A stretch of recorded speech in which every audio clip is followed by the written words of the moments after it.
my kind of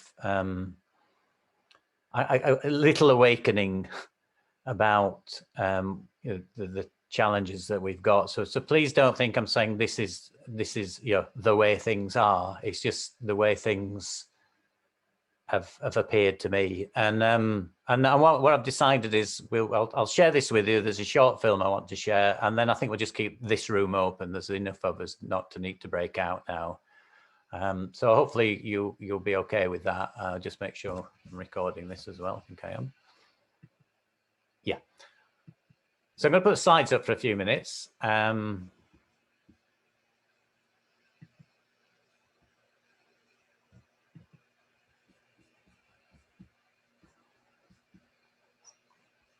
Sorry, so much on here. Not on there.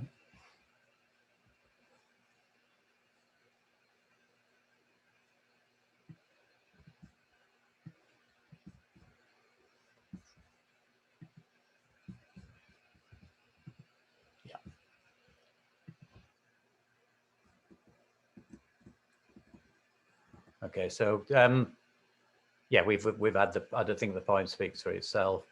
So I want to just say, how did I get here? How did I actually get to be here this evening with you guys? And what happens was at the beginning of 2019, I was offered a job through my business Social Innovation to work with a Finnish company who called Stora Enso. And I'd had at that time been thinking about winding down the business. And the guy who rang me literally begged me to go and work with his leadership team. And he said, before you say no, he says, just look at the website. And it was a kind of company that I realized that I'd kind of invented social innovation back in 2001. It seemed like it got to 2020 almost, and the dream job came along. And they had, I mean, the things that really have motivated in my working life have been, mindfulness-based activities, taking them into organizations, and sustainability. So I did my master's in sustainability, and this organization had, green credentials, all dedicated to carbon neutrality, recyclable everything they produced, they were going to make out of pulp. And I spent 6 months, and I was flying backwards and forwards to Sweden, working with the leadership team. And at the same time, there's this other thing going on for me. There's this voice of Greta Thunberg, and there's Claire Farrell from XR, who I saw all the kind of science-based facts. And I'm finding got in this real conflict of, I'm not sure I can continue working in the way that I've worked. And then I went to the Butterfield Festival. I don't know if Suzanne was there that year, but and the whole theme was evolution or extinction. And I found myself on a Joanna Macy workshop, and on the final part of Joanna Macy's process of going forth, I realized, actually through conversations with Mara in a kind of activity, that if I was to really commit myself to climate emergency as it was at the time, I couldn't continue to take a fee from any corporation, whatever their credentials, because I just lost faith that even with the best companies in the world, it could be turned around there. So I gave up my fee income, and I signed up with XR, and I got really involved in that work, and I brought my mindfulness work into that subsequently. I'm going to show you this slide. I'm a bit embarrassed about it, but because I have this kind of process of transformation. So you can see me here. This is genuinely me in 1992 as a corporate executive. And yes, I'd had far too much to drink when that picture was taken. And then I got the bug for sustainability. So I'm presenting at a European conference for KPMG in that one around some issues related to sustainability. And then 15 months ago, I found myself dressing up in London like this. So I'm quite worried what might be, down around the corner. But what was around the corner then was Black Lives Matter, and Black Lives Matter touched me like nothing has done. There was something so intuitively important about what was going on. And of course, here I am, white, middle-class male, blah, blah, blah, and I feel really uncomfortable that that having that role, actually, because it can be so corrupted in a way because of our good friend unconscious bias. I have tried to educate myself, and I got involved with a group in Frome, which included some BIPOC people as well as some of the rest of us, and we worked through this book, which was really powerful for me. This was I don't know if any of you are aware of, I guess some of you are, but it was Layla Saad originally used this methodology on Instagram. Basically, there are 28 chapters, and on each chapter it helps you unveil some of the unconscious bias about white privilege in your own life. And you know, each chapter is short, so you read a chapter a day for 6 days, and then on the 7th day you go meet your group and have a review of what's going on. So by the time we got to the last review on the 28th day, I'd learned so much about myself and felt really uncomfortable, but felt it was really important. And what I came out with on the last session, you're invited to actually you know, set some intentions. And I was really interested, and incredibly naively so, I have to say, about Buddhism's relationship with social justice, but particularly with Black Lives Matter. And at that time, so I decided to do this action inquiry, which I'm my first interviewee on the action inquiry. And I've been through all sorts of hoops about, do I reveal who this person is? And I decided not to, because it seemed like I was still committing some white privilege, white centered kind of behavior. So the person is quite a famous actress who lives in New York, who I used to be friends with. She came from Sheffield, and she was part of my original Buddhist group. And she was having a big battle with a current kind of Buddhist group who'd proclaimed on a Facebook page that there is no white supremacy in this group, and she was just appalled by it. And also they were just the way we do things, because we don't know, sending out videos, you know, urban Dharma, which would portray people in London practicing Dharma in their lives, and they have kind of scenes of very well-off middle-class people with gardens in their London penthouses, whilst ironing their shirts for work, you know, reciting mantras and watching films from their teachers. So she's doubly incensed by this. So I rang her up and said, would you talk to me about this? Would you be part of this inquiry? And she did. And I sat sat on Zoom with her for 2 hours, got completely like, well, you know, overpowered in a way, in a positive way, by what she was saying. But towards the end of it, she said something. So I'll just go. So I'll share with what she said to me at the end. But at the same time, Rowena kindly asked me to do this session. Originally, I wanted to call this session "Me and Buddhism and Mindfulness and White Supremacy," and I realized how flimsy and naive that was. But you know, that's why I'm here. And in this interview, I'll call it Jay. I was listening. This is the action inquiry process, where it's basically about being present, really present to when someone's speaking to you, and seeing what kind of things emerge from the conversation. So I was practicing the best I could according to my training. But towards the end, I kind of intervened and I said, Julie, you obviously speak so passionately about, you know, your experience and experiences of the past and of now to many, many people. And she says, yeah, that's true. I says, what is it you're looking for? And you know, what is it you really, really want when you're in these situations? Now, Julie has not lost her working class background and her Sheffield roots, and she sort of just gave it me both barrels. And this is what she said to me. And it's so stuck with me, you know, and in terms of, you know, how we go about global justice from the point of view of racial justice. And this importance of really understand. And I think Kate said something earlier on about ignorance, and I'm gonna come back to that, because I think actually that is absolutely at the heart of our challenge. So hopefully I can remember to do that when we're in the conversations. After that, there's a further unfolding. So Ecodharma in Leeds have got an absolutely wonderful resource base. And I started digging into it, and I genuinely, if you've not really looked at what David and Rowena made available, it is fantastic. So whatever you want to know about Ecodharma, the resources are there. And one of the bits of resource that I came across was a deep adaptation Jim Bendell workshop that a good friend of mine, Andy Wistrick, ran with Rowena and David. And in that workshop, Andy mentioned this young lady here, which some of you may know her. Her name is, she's got the best name in the world, Elsie Luna, and she's 11 years old, and she set up XR Kids, and it was very successful.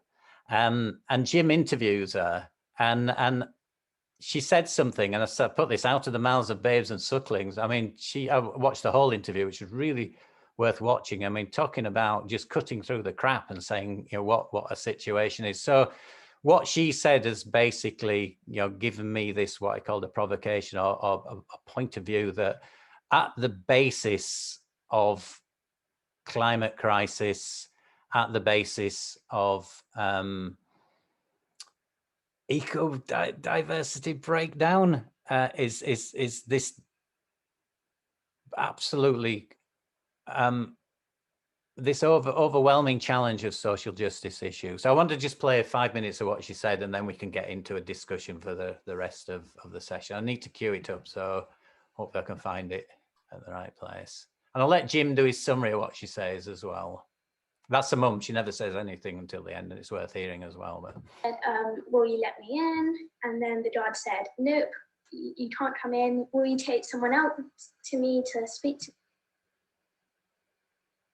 Despite such activism in the past, but also this new wave of activism, including young people, famously young people, what do you think we should focus on? Well, what do you think what are the lessons that you've learned and you think people should pay attention to about how we should go about trying to create change now? Yeah, so not too long ago, after the October Rebellion, which was held by Extinction Rebellion, I left ETSAR, and ETSAR did an amazing job raising awareness and stuff, but it turned out that they did have some problems. I think it was definitely an amazing learning experience and stuff. So I think definitely what to learn from like all these movements is definitely they've all raised awareness amazingly, and yeah, I think that was just like absolutely amazing, like making people just at least think about these issues. And so one thing which I'm just going to continue using ETSAR as an example, one thing which ETSAR was doing was they were asking the government to do stuff. And the government has a huge history in not doing stuff. So basically, you know, I personally don't think that it's going to work very well. The government is going to come up with lots of excuses. The government went so far as declaring a climate emergency, and like that's not enough. That's just completely not enough. Which means that I think that the government can only do so much in terms of actually creating some good change. And so I think ETSAR only went so far, and I think one of its problems, possibly another, just like looking from another point of view, is that, so basically think of it like this. So oppression is the cause of all these different things. Climate emergency, racism, sexism, adultism, when adults think they're better than young people, and disableism, and all those things. So oppression is the cause of that. And what ETSAR did is they said, we're going to look at the climate and ecological emergency.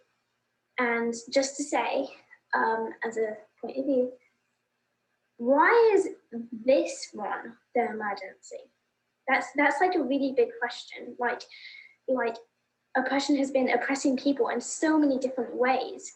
And now some white middle class people come out and say, this one is the emergency now. We have to work on this one. So the growing tension started coming about in ETSAR of whether it's better to we must look at the climate and ecological emergency. This is an emergency, it's going to kill us all. It would be more not to just work on this one. And then there are the other people who say, we must look at the root cause of all these things. So we must look at oppression and look at it carefully. Otherwise, we will get it wrong. And this growing tension turned into like some real problems within the movement and stuff. And then like it started where it seemed like people who went into the movement and often were on the oppressed side, they thought that the movement wasn't right for them, just because it seemed like they were ignoring the fact that oppression had been going on for such a long time.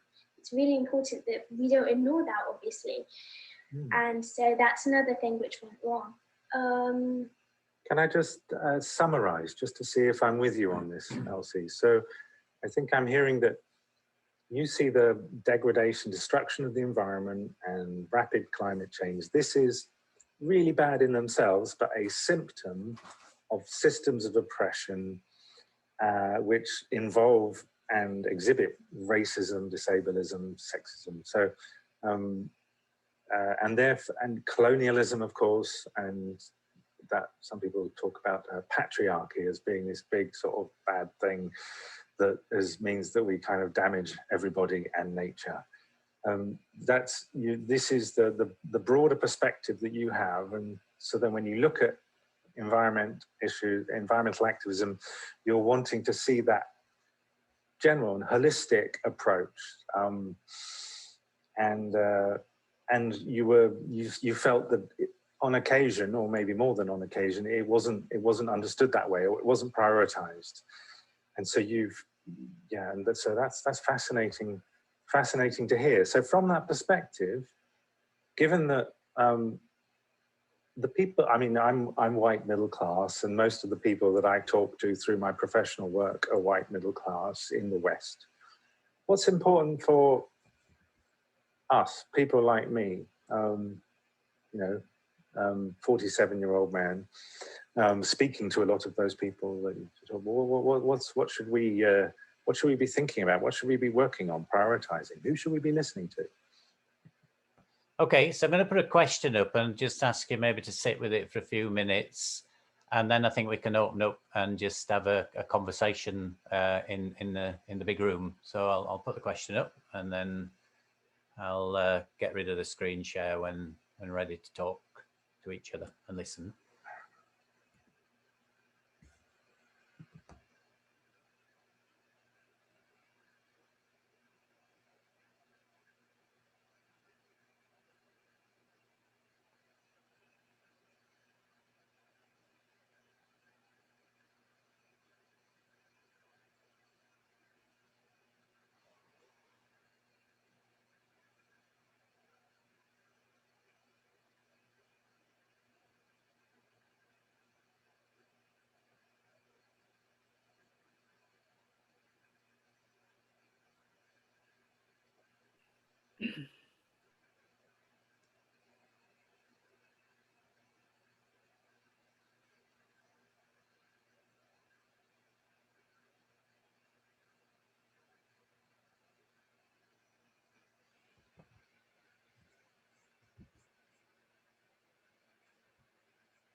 Okay, anybody any thoughts or feelings or reactions or responses?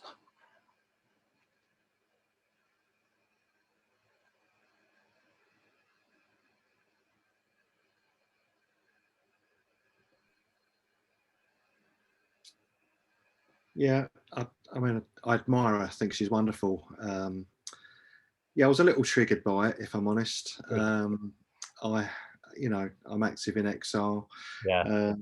And I think that there are people in XR that were doing what she was doing, but there's a great deal of work in XR on oppression. And, you know, globalisation, colonialism, and that sort of thing. And it's a big part of the problem. You know, she's quite right. We should look at root causes. But you know, there's plenty of other things as well. You know, consumerism, capitalism, all those things. I'm not sure do they fit into oppression. I suppose they do in a way. I'm not sure.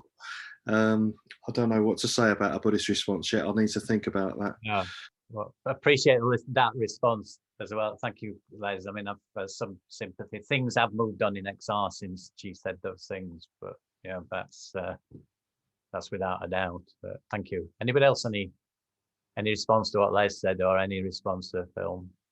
Sophia, did I see your hand go up there? Yeah. Just thinking. I really agree with her. I just think she's really amazing, and I get that XR is also trying to address some of the things that she's raised, but you know, looking at the root, looking at oppression in general, and the climate change as one facet, is that totally with it. I think I was with that even at the beginning of joining XR. I was like, why are we just thinking about the environment here? But I think my sort of thing is, we've got limited time. What are we going to do? And can we plan how we can like take actual concrete steps to make a difference? Yeah, always a challenge. Yeah, thank you, Sophia. Yeah, so Wendy's depression as a root cause. Sorry, I'm going to try and catch that. Oppression as a root cause seems to link to the base. Oh, that absolutely. That's where I was, Wendy, and I, if I could share, if that's okay, it's something Jan Willis said last week in the talk. So if I could put this one in, and she was talking about Martin Luther King. So David Lloyd talks about social dukkha. So we're all suffering. There's this collective. And Jan Willis sort of alluded to that, but she said, well, Martin Luther King said the three evils in the world are consumerism, which is the poison of attachment, craving, militarism, which is anger, and war. But I always struggled with where the ignorance thing came in, and I thought, well, is ignorance? This is the question: is ignorance actually unconscious bias? You know, is this, you know, because we are all kind of acting from our scripting, from our unconscious bias, you know, these middle class people and lots of other people, isn't it, from a Buddhist point of view, a way of looking at self-grasping ignorance, the thing that's causing all the other delusions? And this is why I think if we could somehow work on our unconscious bias, both individually and collectively, then maybe we have a chance of waking up. You know, and I think you were, so what did you say, Wendy? You were saying about oppression being, as the ignorance is the oppression. That's what you said, isn't it?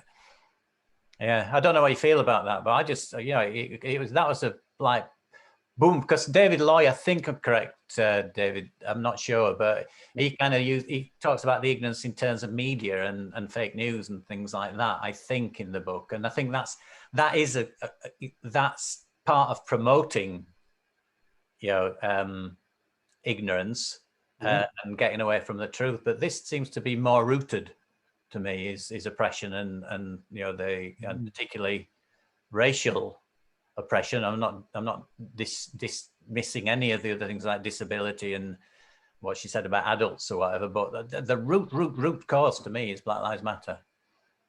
I mean, I would add exploitation. They go together, exploitation and oppression. Yeah. And deeply connected with both of those is prejudice. Yeah. So, you know, which has to do with from a Buddhist point of view, it's self-identification on the collective level, isn't it? Yeah. We identify with a particular group, and then we have a distorted view of another group, which makes us feel we other them, so that then we can oppress them and exploit them. So I think she's dead right. You know, oppression and exploitation are, in one way, the taproot of all of these major global problems. But I think Buddhism has light to shed on the root cause of that. Yes.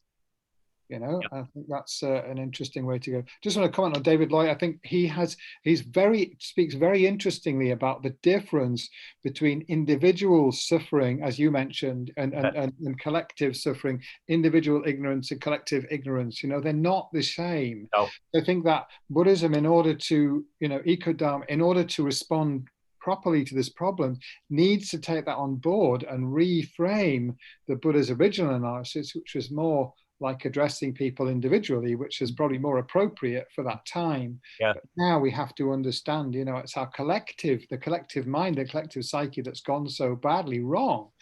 And and so it's not just ignorance, but as you say, you know, media manipulation, which is all motivated by, you know, these kind of forces of exploitation and oppression and division in society.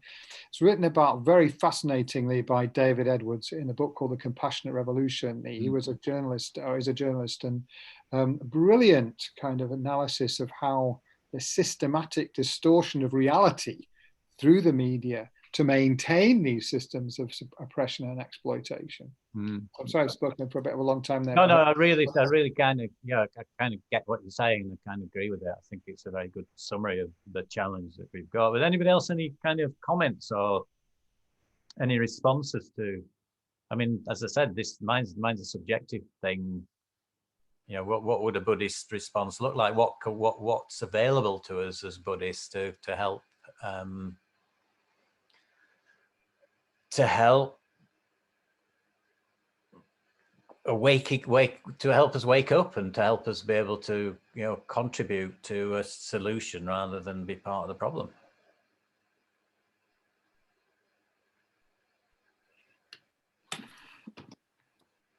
I can try to say something. Thank you, Teresa.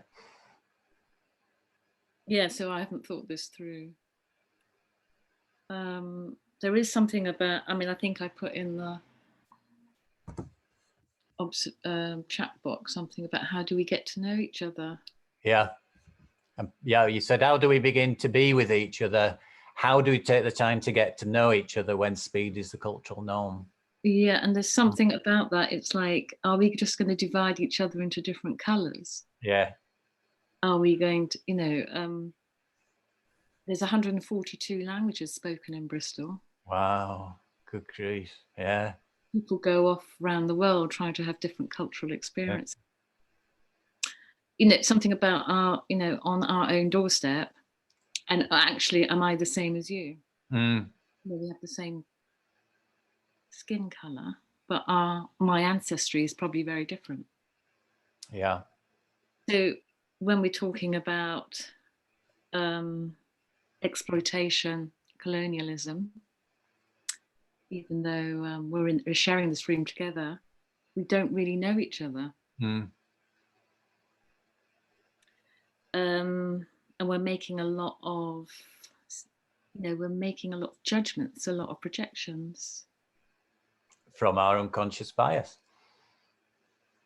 From the dominant cultural place. Yeah. What has most value. Yeah. So we could appear to be something we're not. Because we're, you know, I remember meeting a black guy who was adopted, and he was brought up in with a white family. He didn't realize he was black until he was about 25, 26. So there's, you know, there's a lot of people adapting to how we all think we ought to appear. And I'm definitely one of those people. I love that, you know, and you know, classism is a really big issue. Yeah. And that's really come into prominence with the advent of COVID. Yeah. And what's going to come, well, what's happening now and what's going to come. Yeah. So, and who has value in a society? That's all been brought, you know, into our consciousness. You know, we kept going through the darkest hours. Who does have value? So all these questions are, you know, are arising. I haven't got the answers to them, but I do feel that it's happening on the collective level, but also there's a lot of work, you know, as an individual, as at my own, you know, how do I make sense and meaning of this through the, you know, the microscope of Buddhism? How do I feed in my own experience, my own understanding? So yeah, so there's a lot. I think there's a lot to be found. Yeah, I think there's a lot. I think there's, you know, you said you're kind of working your way through the response, but I think there's a lot of coherence there, and I'm really enjoying the power of the questions that you're asking there. I think that, you know, I'm pleased that's recorded, because I'd like to go back to how you kind of presented your inquiry, if you like, and yeah, the wondering about how we go forward, and how do we, you know, how do we kind of integrate our Buddhist experience? What is it that we've learned that we could now apply to the little that we're understanding of the current situation? I think that's right on the nail, actually. Anyone else want to offer anything? Yes, Maretta. You need to unmute yourself, Maretta. I know it's wonderful what you're saying, but I can't hear it. So what I'm minded as Teresa talks is this thing of getting to know other people, and until you know somebody else, you know, this thing about compassion is quite an abstract concept, almost, potentially. And it reminded me of a workshop that I did with somebody called Starhawk many moons ago, and the thing that I got out of that more than anything else was an exercise we did where we had somebody who was an absolute whatever, different, somebody who was other, very other. And we might have crossed the stony ground. She called it crossing the stony ground to this awokeness, if you like, whatever that might mean. And what was clear was that you couldn't shout back and tell anybody anything. You can't say, oh, well, we Buddhists know the answer to this, or I have the answer to that.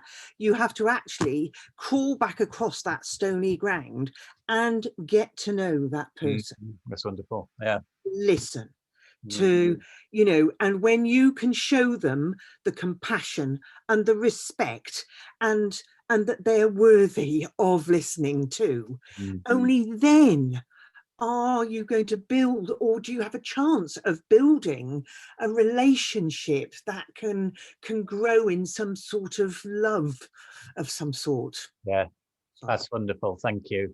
Thank you very much. Susanna, you're just moving to speak? Okay, sorry. I thought I saw your hand waving around then.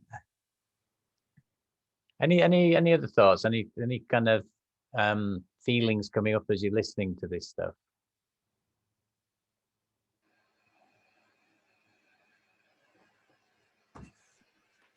Not a feeling, but an idea, just prompted by what Teresa said, which I thought was, you know, very thought-provoking indeed. But the observation that 142 languages in Bristol made me think. I mean, it's similar in Leeds, of course. Yeah.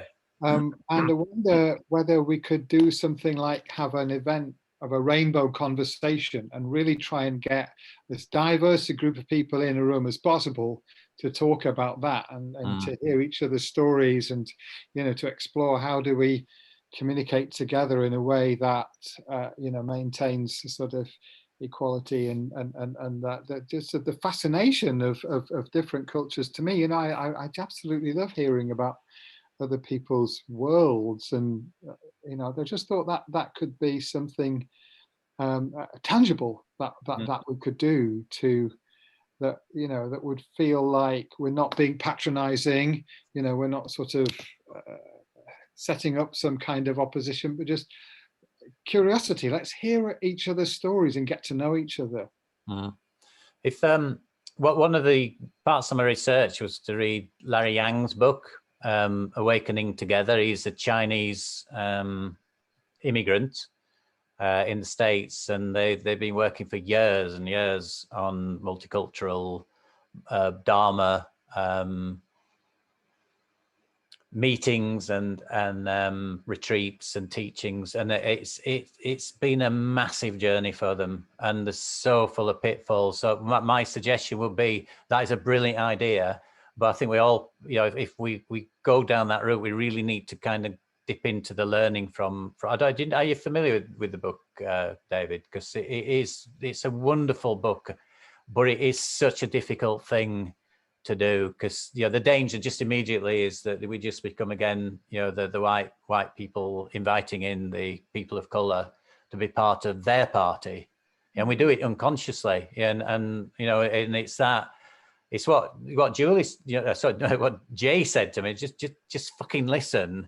And I think it's what Moretta's saying, you know, it's what actually Elsie Luna said, you know, when she came back on that film, and she says, you've got to go out there and you've really, really, really got to listen to the people, and listen without prejudice, and listen from the heart, and be prepared to be upset about some of the things they might say, and really hear what they say. And that is a massive commitment to make, but it's the only way forward. Well, no, so it seems like a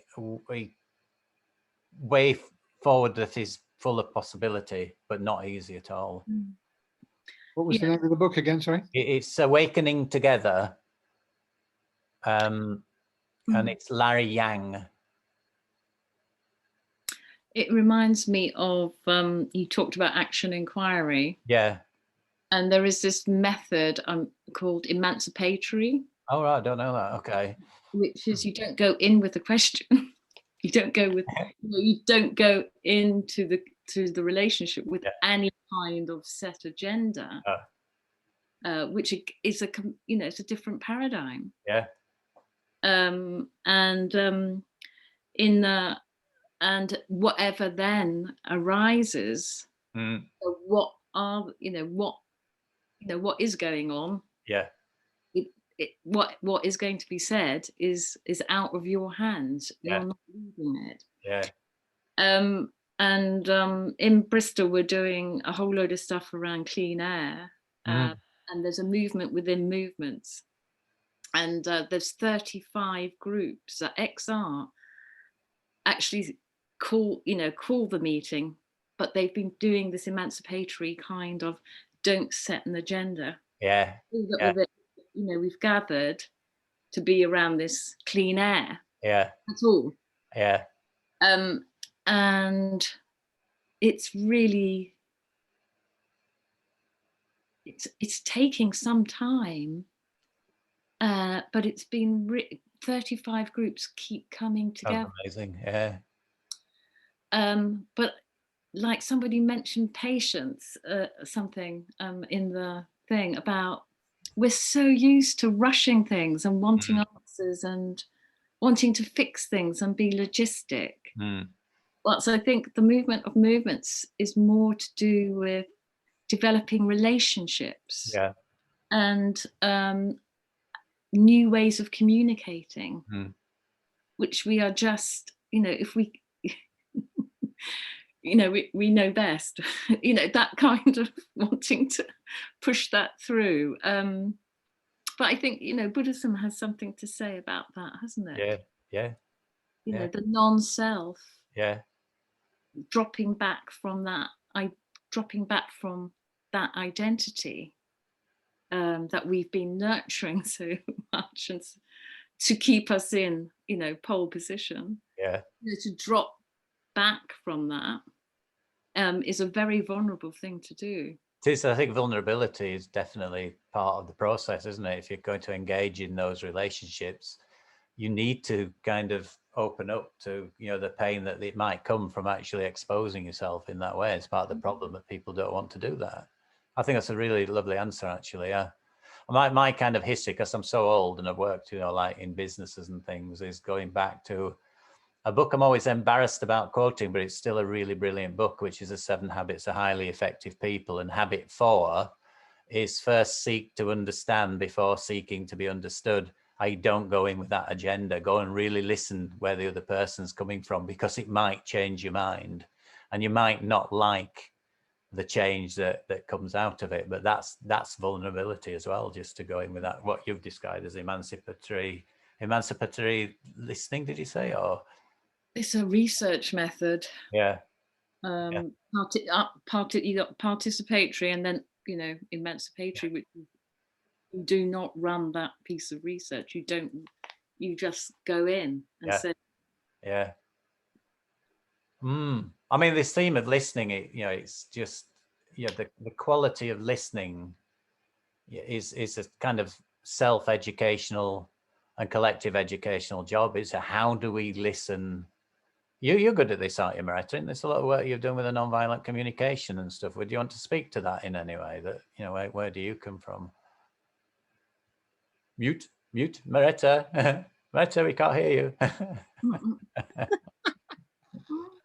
No, I'll go on for hours if I do, but I think the key thing for me is that when you go on to somebody else's, there's this idea of climbing down from your mountain and climbing up somebody else's mountain. Yes, the mountain of other. Anything else happens, Yeah. You need to stand on their mountain and stand beside them and be with them and just see what they see.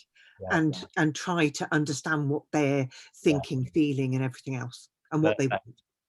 And the sort of Buddhist root of this, in my own opinion, is Shantideva's Bodhisattva's way of life, which talks about, the need to get rid of our othering. Other is something David mentioned. As long as there's another, we're not.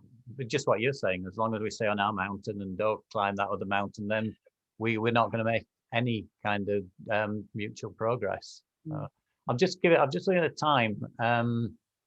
I'm going to invite just one last comment maybe, and then just do a very short practice. Well, it's not a practice, actually. I'm going to share something I heard this morning on the radio. It seems apt. And then I just invite David maybe just to say a few last words and point people in the resources that might be coming up. Is that okay with you, David? So anyone, any last thing that you would wish to contribute before we start to wind things up? Okay, so I spent last couple of days on the cliffs above Beer, the beach on the Jurassic coast, and today was this almighty wind was blowing. It was absolutely fantastic, and it was like in danger of our life of being swept into the sea, which felt really, really wonderful to be on that edge. And it's a strange day because as I drove to the garage to get some fuel this morning before we went out to Beer, I happened to catch something on Radio 4, and I think I've been able to get the recording. It's only 2 minutes. I don't know if anybody else. It's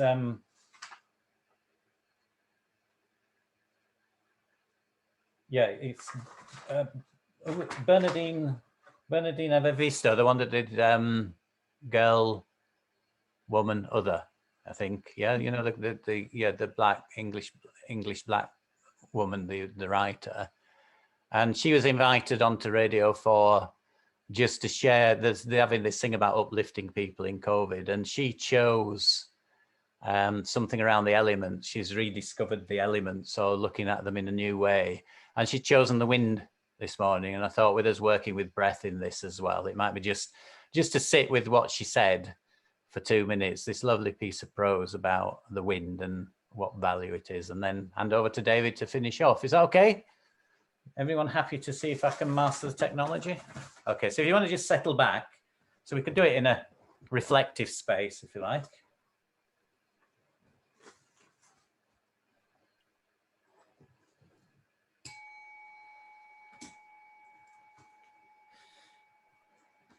So maybe just settling back one last time on the internal wind element, our breath, as we've been doing.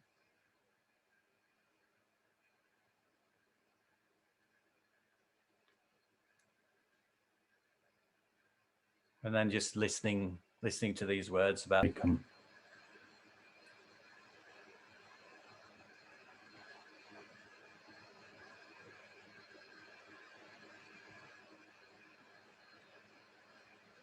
Evidence and information that we are providing them, which I think shows that actually. Bear with patience.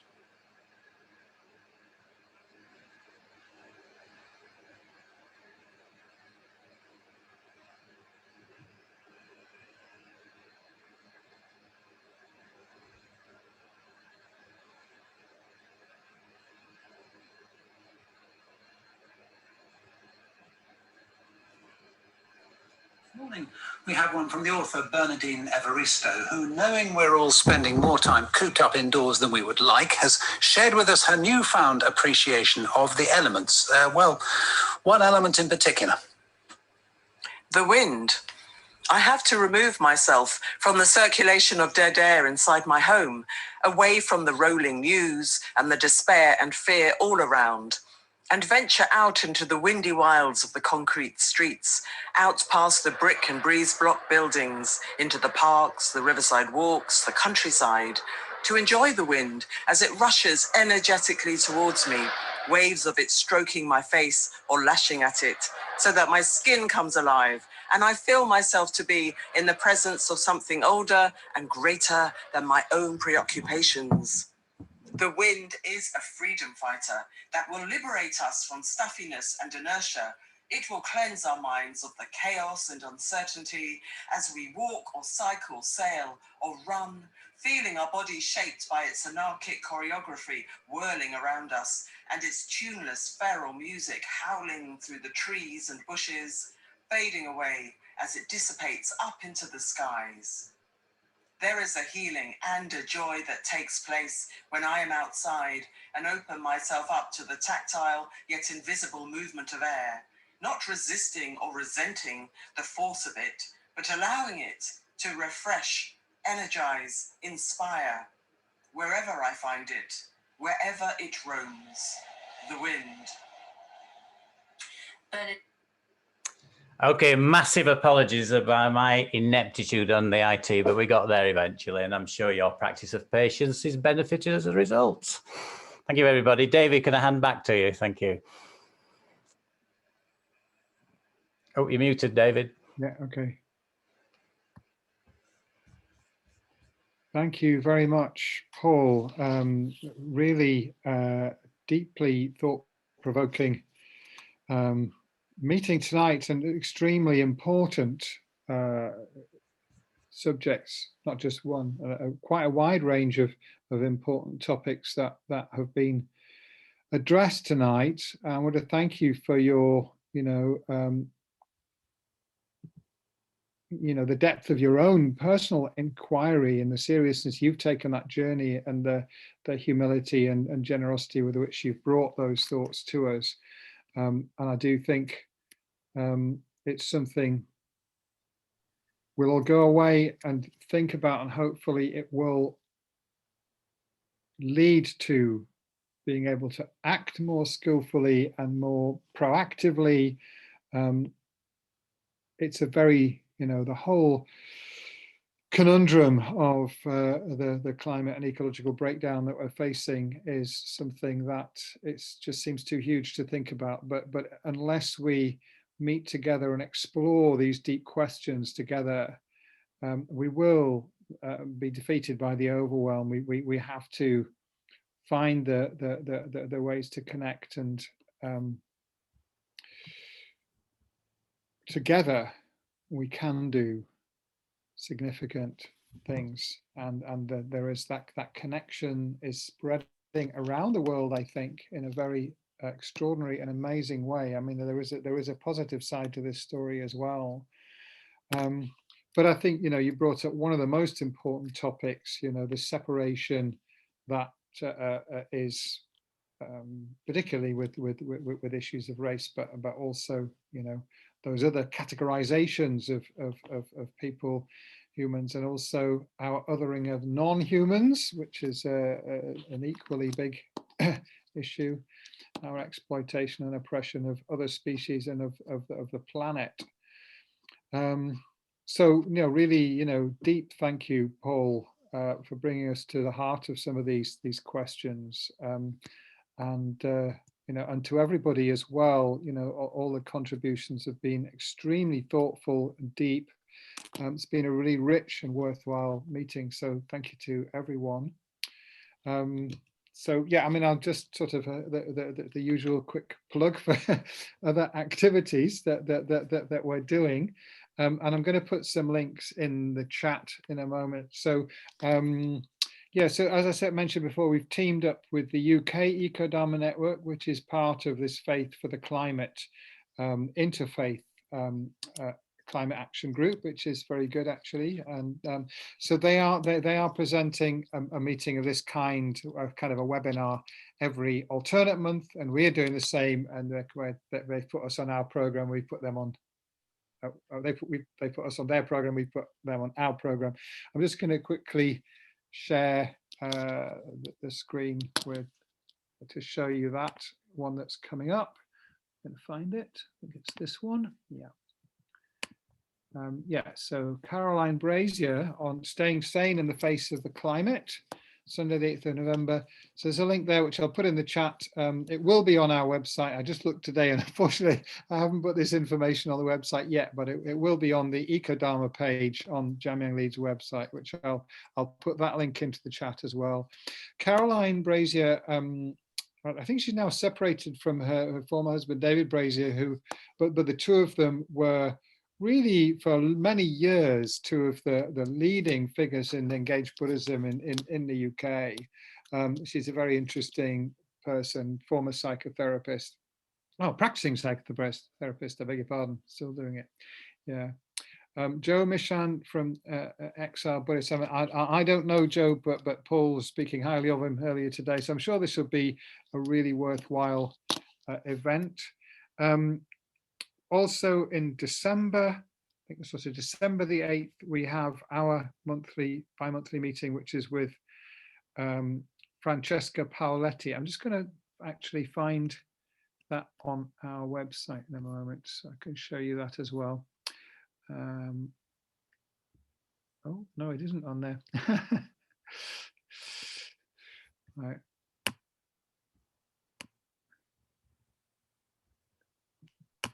Sorry, yeah. Yeah, my apologies again, because not only my technological mistake there, but I realized that hasn't gone up properly on the website either. Francesca Paoletti is a teacher from FPMT, so that's the organization that Jamyang Leeds is part of. She's also an environmental engineer, and she's will be talking to us about basically how do we deal with overwhelm, how do we overcome that, and that's also going to be a really good event, I think. So I'm going to put a couple of links in the chat now. Just a moment.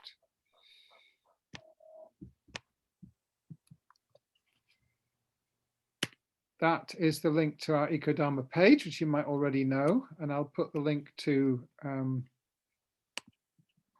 the Ecodharma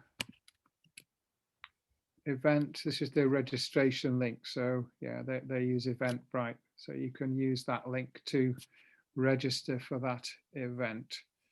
The other thing, I don't know if you all know, but one of the other projects that we've got on is tree planting project, part of the Alama Osel's Global Tree Initiative, the our woodland project with Make It Wild in Nidderdale, which is, we think it's very exciting anyway. So there's an opportunity if you want to, sponsored tree planting that will be dedicated for the long life of His Holiness the Dalai Lama and Lama Zopa Rinpoche, and also you can add your own dedication for that. So at the moment we've got 370 trees sponsored for our bit of the project, but we're aiming for many more. The whole project, they already have 40,000 trees planted, and they will be planting 100,000 trees over the next few years. So, tree planting, it really is important. So I'm really thrilled to be part of that. And Lama Osel's Global Tree Initiative project, also very exciting. So I'll just pop a link into the chat about that as well in a moment. I know we're probably a bit over time, but here's the tree planting link.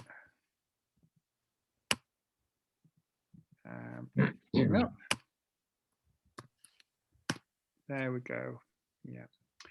Lovely project, Make It Wild, a lovely dedicated couple who've really sort of, I think they were, I don't know exactly what they were doing before, some kind of agricultural business, but they decided they needed to devote all of their time and energy to doing something to, you know, to save the planet, and they're very happy working with us and linking to the Dalai Lama's concerns and so on.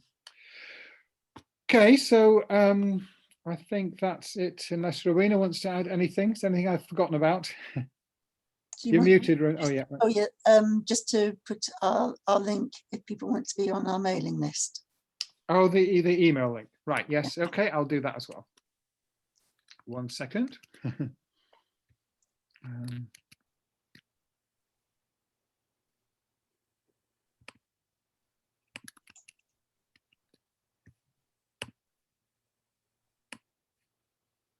And here we go. There you go, lots of links. Great. So yeah, we're still over time, but thank you very much once again, everybody, especially Paul, and I hope we'll see you again soon. Yeah, thanks everyone. It's lovely to see you, and thanks for coming along. Okay. Any last words, Paul? Well, just thanks everybody. I really appreciate it. It's been a long evening, but you were brilliant. I love the participation, and it's just nice being with you all. So wish you a lovely week ahead, and whatever life may bring you. Yeah, so bye everyone. Let's do the traditional Zoom unmute and say goodbye. Yeah, bye everyone. Bye. Thank you very much. Bye. Thank you so much. Bye. David, Thank thanks, you. Rowena. Bye. Thank you. Okay.